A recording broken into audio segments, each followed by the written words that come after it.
So the Brahma Viharas are also called the immeasurables, or the immeasurable states, the unlimited states. And Brahma Vihara means something like divine dwelling place. I mean, Brahma is kind of a god, but it really just means the ultimate, the ideal way, the ideal dwelling place of the heart, you could say.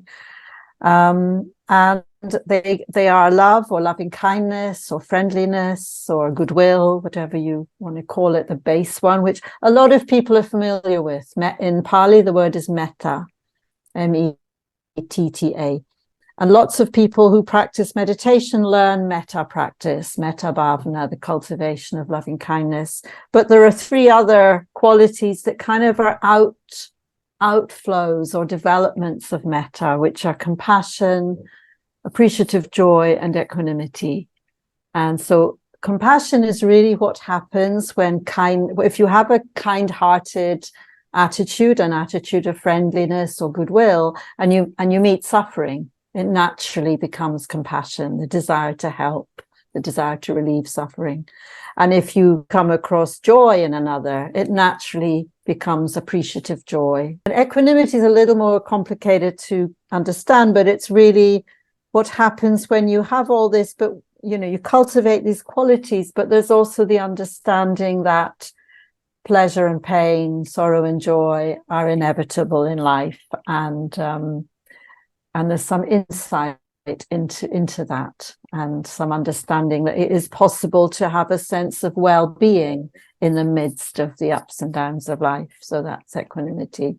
And I just find it really helpful to practice them all together, so that when you come back to the foundation of loving kindness, it feels richer and stronger and more robust, really.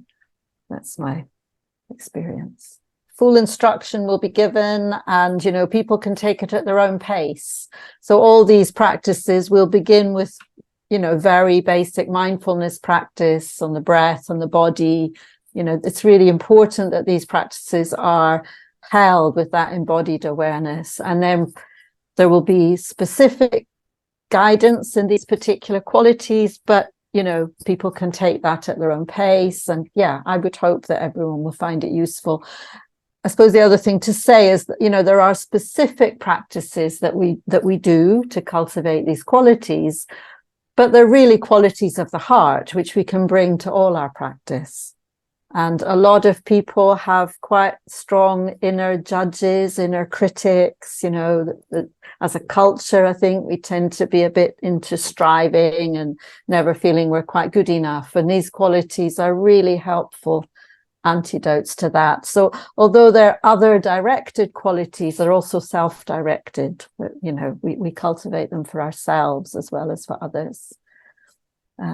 So yeah, it's for people of any level of experience. The structure is not that different from a normal barn retreat. So people will have, there'll be meditation in the morning and movement, which I think the coordinators usually lead. And then people have their tasks and they work in the garden, and there's some free time in the afternoon.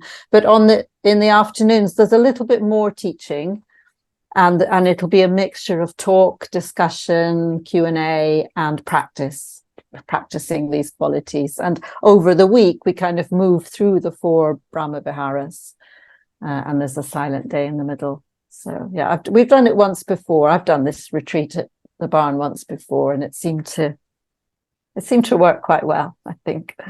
If you've not meditated at all, then it's a very useful basis for any other meditation you do. It's really helpful if it's got that attitude of kindness to yourself and others. And if you have meditated, and particularly maybe if you find practice sometimes a bit dry or hard work, or you get caught up in striving and, I'm not getting anywhere, there can be something about these practices that really softens that attitude. It warms our practice.